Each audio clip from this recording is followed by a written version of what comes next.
Okay, so chorus to Dani California. The chords are F5, C5, D5 and G5. They're just power chords, thumb behind the neck.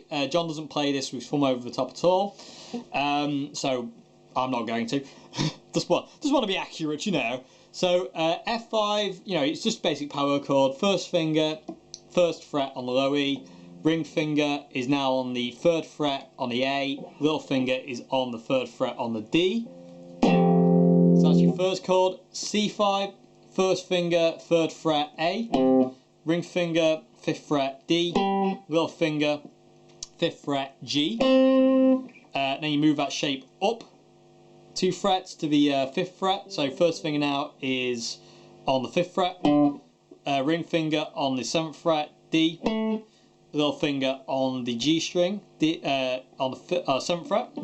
That's D5, and your G5 is first finger on the 3rd fret on the low E, ring finger on the 5th fret A, and little finger on the 5th fret D. So the whole thing is this. And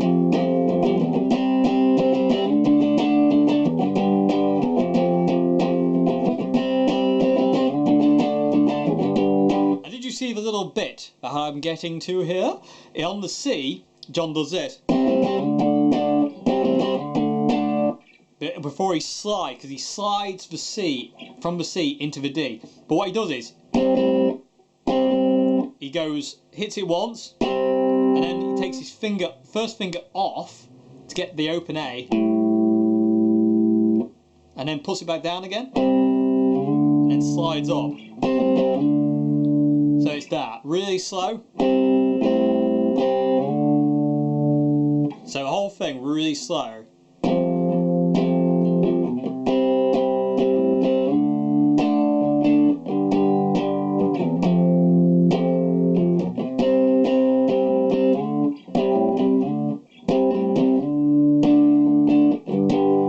Really important, that bit is. So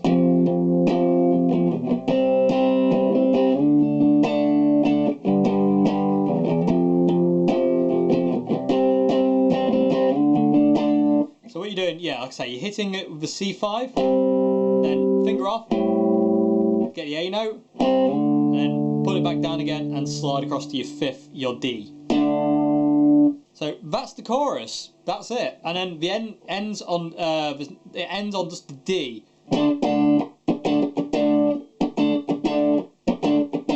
So it's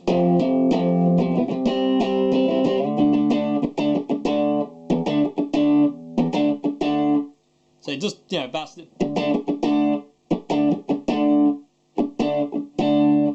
So that's how the chorus ends. So let's go on to the next section, which is this really cool unison bending harmony thing. Okay, so straight after the first chorus, John does this harmony thing, and I'm going to show you the lower harmony that John would always do on his own before Josh started playing guitar with him on stage.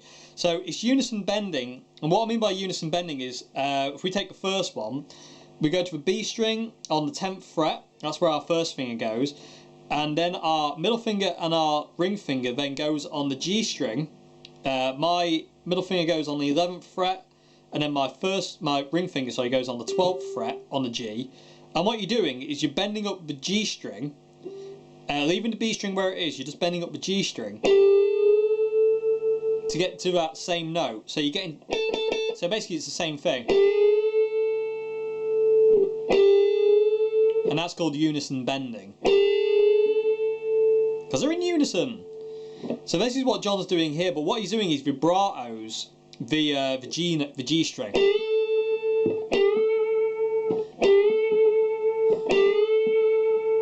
Yeah, it just sounds a little bit, it kind of wobbles it a little bit more.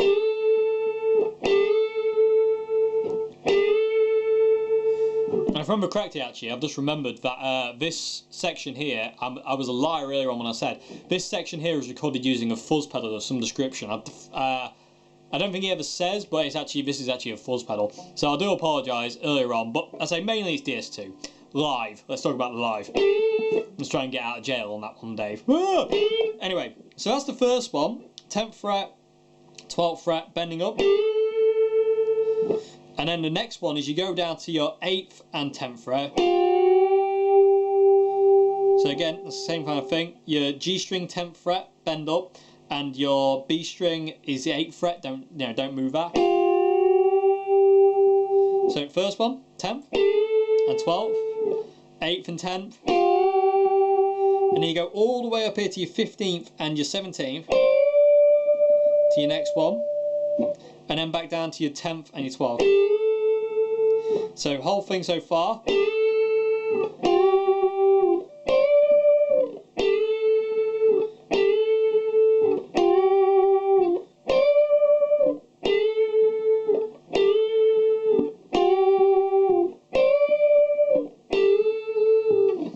So that's that, and then the next time it goes 10th and 12th, 8th and 10th, 15th and 17th, then it's 17th on the high E, and where are we? 20th fret on the B to finish off. So this is a real high one. So the whole thing really slow. 10th and 12th, 8th and 10th, 15th and 17th, back to the 10th and 12th on your G and B. Second time around, 10th and 12th, 8th and 10th, 15th and 17th, and to finish off, 17th and 20th on the B and the high E.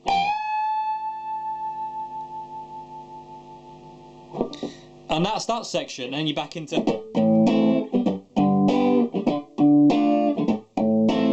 Then you're back into your second verse. Well, third verse technically. Okay, so yeah, that's that section, and then it's where are we? Second verse, back into the diddly. Then it's shorter diddly dums. It's just this.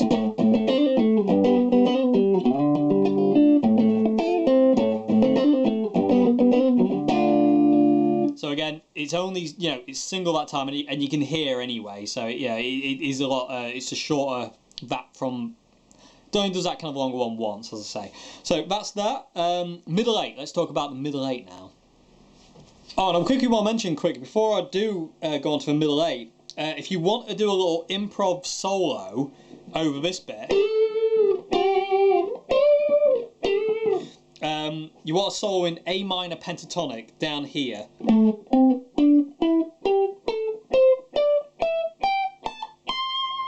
So you're basically starting as 17th, 20th, low E, 17th, 19th on the A, 17th, 19th on the D, 17th, 19th on the G, 17th, 20th on the B, 17th, 20th on the high E. And you can kind of bend up.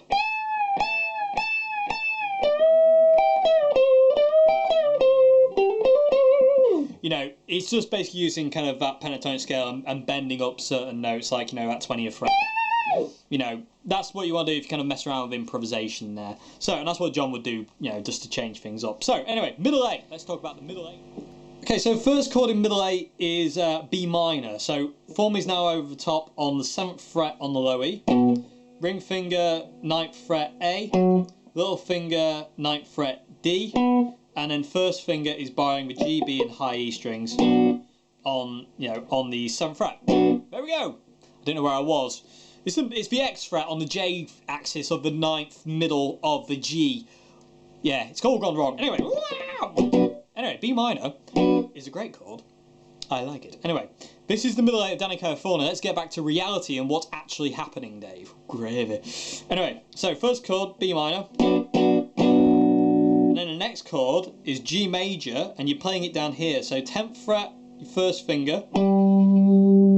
And I'm killing the low E string with my thumb here. But 10th fret on the A string, it's your first note, that's your G note. And then what John does, in typical John kind of power chord style, is how I play as well.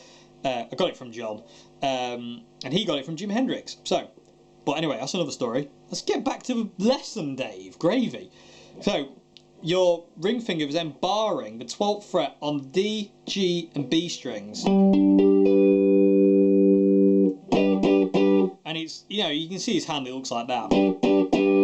So B, minor. And it's the same kind of rhythm as the verse, so you're hitting the low E string first, and then you're hitting the 4 chord. same thing with the G. So you hit the root note first, which is there. Then you hit the 12th fret on the 12th fret. Yeah, the 3 strings on the 12th fret. Gravy. I've lost my brain. I've lost my brain. Ugh. So that's the first bit. And you only go to the G once, and then you go to this chord,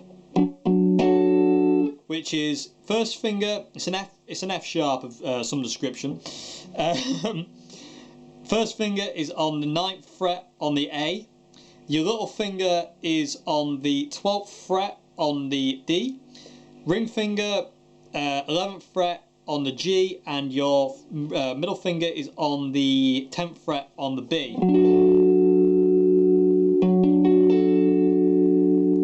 It's a bit of a funny chord to kind of get to.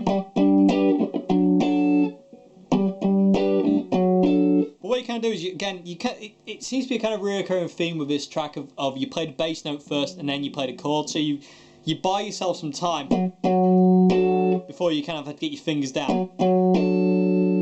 So that's this next chord, and you finish up on this, which is just an F sharp 5. So it's just first finger. You don't move your first finger from the 9th fret on the A, and you just ring finger on the D string, 11th fret, and your little finger on the 11th fret on the G. So it's from that to that. And you kind of hear it's a lovely change. Very subtle but really lovely. So the whole thing together really slow.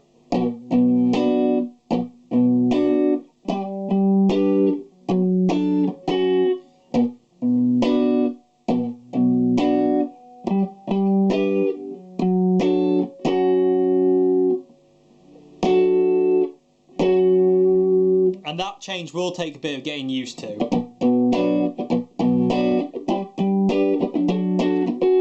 You know, so that's the middle A, and out of the middle A after that, well, it does that kind of round for a bit, and then it stays on the B, on this a really high bit, which I can't do because I sound like a dead frog. So it does that, and then it does this little riff, which is what you're doing is you're sliding.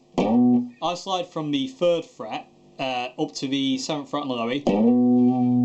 And then you go to the 5th fret on your A, and then to your 7th fret on your A, and you finish up on the 7th fret on your low E again.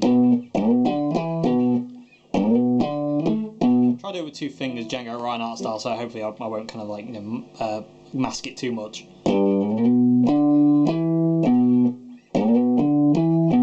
And with the slide, you don't want to stay too long. I mean, you can slide from anywhere, because that you don't want to be too far. You don't want to be too quick on that note so you can hear it. You don't want to go. It wants to be like that. So that's how you come out of that. So the whole thing is this.